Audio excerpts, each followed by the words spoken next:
everybody. Welcome to the first episode of our weekly wellness chat, Wired from Within. I'm Melody Bartlett, Master's of Science in Microbiology and Cell Science, and here today with... I'm Christina Taglienti. I am a chiropractor and pursuing my diploma in functional neurology. So we were just going to chat today with you guys about something that she and I talk about every single day. Like every discussion. Every single day. A topic that really encompasses how we believe together we're able to help people achieve optimal wellness here at Brain and Body Rehabilitation. Christina, I'll let you take the reins in introducing our topic, and then we can go little by little. Yeah, I first, before we talk about why we're here, figured that we could probably share a little bit of why we're so passionate about this subject. Melody and I both have our own histories with various pain conditions, neurologic issues, gut symptoms, and for me personally, I've had a series of multiple concussions, some autoimmune diseases, Lyme disease, that sort of thing. And so it really got me passionate about not only the brain aspect of wellness and healthcare, but also how tied in the gut is. And I've really noticed throughout my own experience that I've never been able to fully heal and get better without addressing both aspects of care. And they are completely tied in. They're not separate entities, and that's why we're here today. Right, and so this connection between these two entities is called the gut-brain axis. And that's essentially where my role kind of fills in here. Everybody here is so skilled and trained at being able to rehabilitate the brain, but it is so important and intrinsic to care for the microbiome as a part of this because of this gut-brain axis connection. Yeah, absolutely. So, Melody, what exactly is the gut-brain axis? When we hear that a lot, it's definitely a buzzword right now, and it's something people mention, but to put it simply, what exactly does that mean?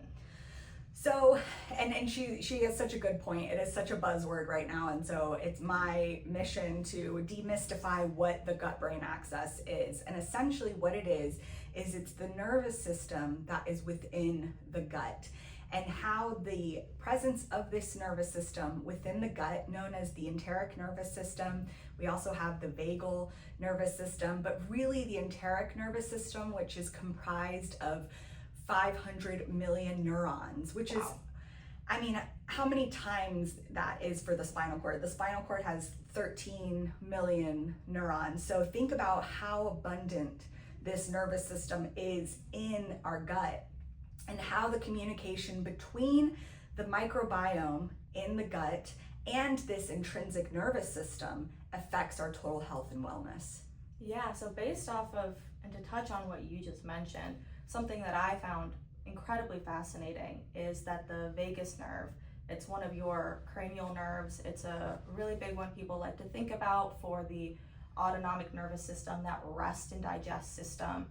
And the vagus nerve actually is about 80 to 90% information from the gut to the brain, not the other way around. And I know when we think of the vagus nerve or cranial nerves, you think of information from the brain to the body, but the vagus nerve is more information from the gut to the brain than the other way around, which is huge. It's huge. Yeah. There's a whole conversation happening between the vagus nerve to the brain and the enteric nervous system to the brain, then the brain to our gut. And so we really have to pay attention to what is being said.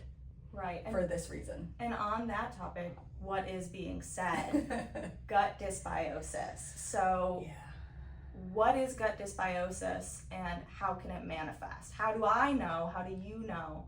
How do we all know if we are experiencing gut dysbiosis? So gut dysbiosis really is referencing the microbiota. It's talking about the ecosystem of trillions and trillions of bacteria, yeast, viruses, archaea, protozoa that live in the gut microbiome. And it's referencing, the balance within this community. If there is good balance, we call that eubiosis. If there is imbalance, that's dysbiosis. And that can manifest as eczema, brain fog, anxiety, depression, constipation, diarrhea, IBS, IBD, I mean, even just, you probably have experienced many symptoms of dysbiosis, Yeah. right? Trouble with your hormones, trouble with your hunger hormones, right? Really feeling that craving, that hijacking of the brain. And that's what's happening, is we're having all of these organisms send signals to the brain, because like Christina said, that's happening at 90%, and telling us what we should be doing. And that's really not a good balance. Yeah, and a lot of what I'm hearing from you, they're gut symptoms, but you're mentioning a lot of things that we typically think of as brain symptoms: headaches, brain fog, memory issues, attention issues. Exactly. Your gut can actually impact what we think of as purely brain health, and we're learning it's not. They're completely connected. Right. So when you come, say, to see us here, to see your chiropractor, your chiropractic neurologist, your neurologist, and you're saying, Doc, I'm getting these headaches, I can't think straight, I'm not sleeping, I'm tired all the time.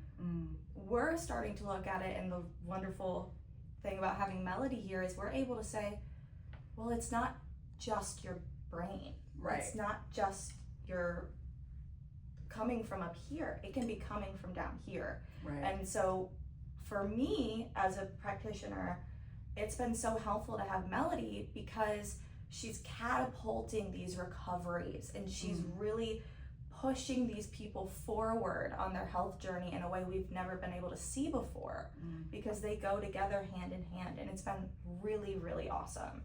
Thank you, Dr. Christina.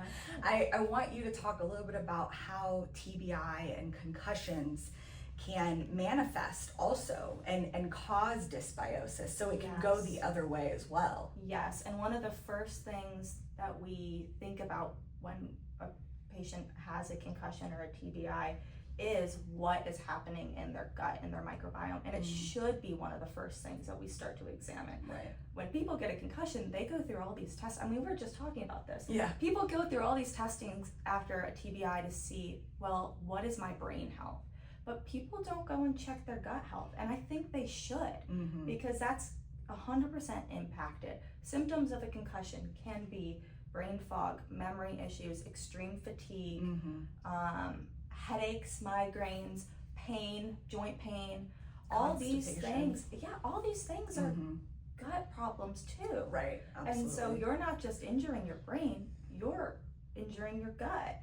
Absolutely. And so yeah, 100% TBI, first thing I think of, I'm like, what is their gut telling me? Right, absolutely. And that is what really made me want to come here, is these people are doing amazing work at rehabbing people's brains, but because it's such a bi-directional conversation, if we're doing the work up here and not doing the work down here, then we're kind of keeping this cycle going around and round, and just making it harder for your body to have homeostasis, calm, and rehab fully.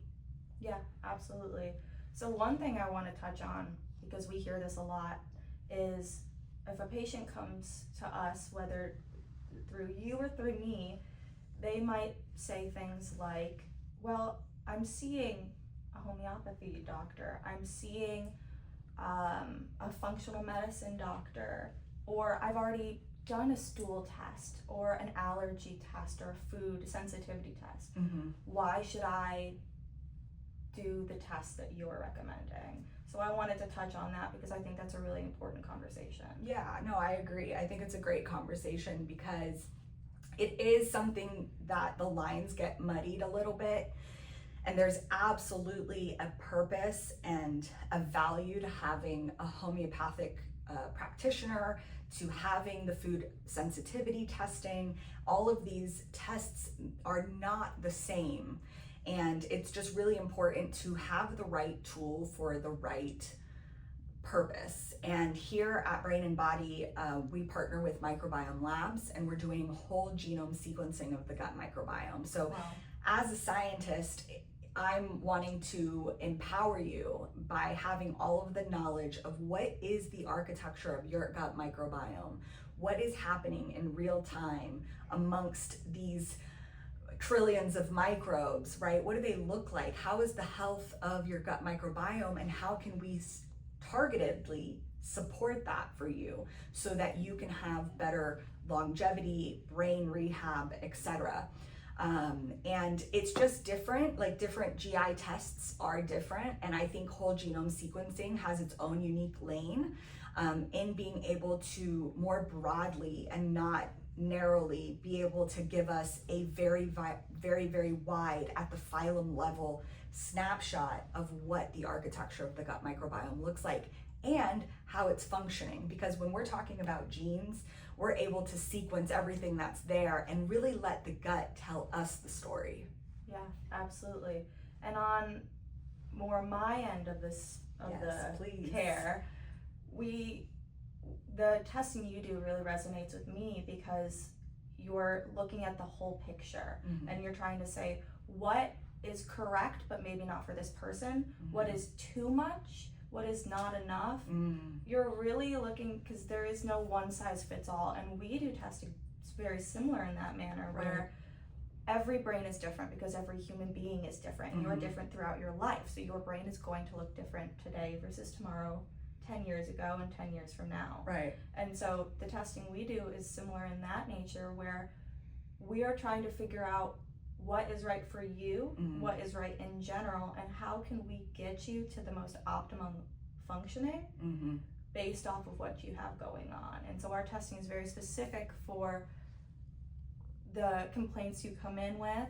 We do eye testing, we'll do nervous system evaluation through different heart rate, blood pressure testing, all sorts of things to see what is your nervous system trying to tell us and how can we support it the best we can. Yeah, I love that. And something I want to comment on, the importance of the work that Christina and Dr. Noel and Dr. Bach and Dr. Ben are all doing here, is that when there is this dysbiosis, it causes a lot of out of equilibrium, it causes a disequilibrium, and there's a lot of recalibration that needs to happen as a result of this. And by their techniques to be able to go in and rehab the brain so acutely and specifically, it's really a game changer, especially for people like me who suffered from multiple sclerosis relapse, whose brain chemistry was literally miscalibrated for 10 years. And it wasn't until functional neurology that I was able to recalibrate it under the new norms and get some of my life back. Yeah, absolutely. So powerful. Yeah, so thank you guys so much for tuning in. We'll be doing this pretty much weekly. So next week we're gonna talk about what is leaky gut. We're gonna demystify leaky gut. Because again, another massive buzzword. And feel free to comment on the video if there's anything specific you guys want us to chat about. Please. This is the majority of our conversations. So we love talking about this stuff, and we are very excited to see you guys next week. And one more thing, just to keep in mind, on August 5th, Christine and I are going to be giving a talk here at Brain and Body on the gut-brain axis, and we hope that many of you can attend in person. So mark your calendars.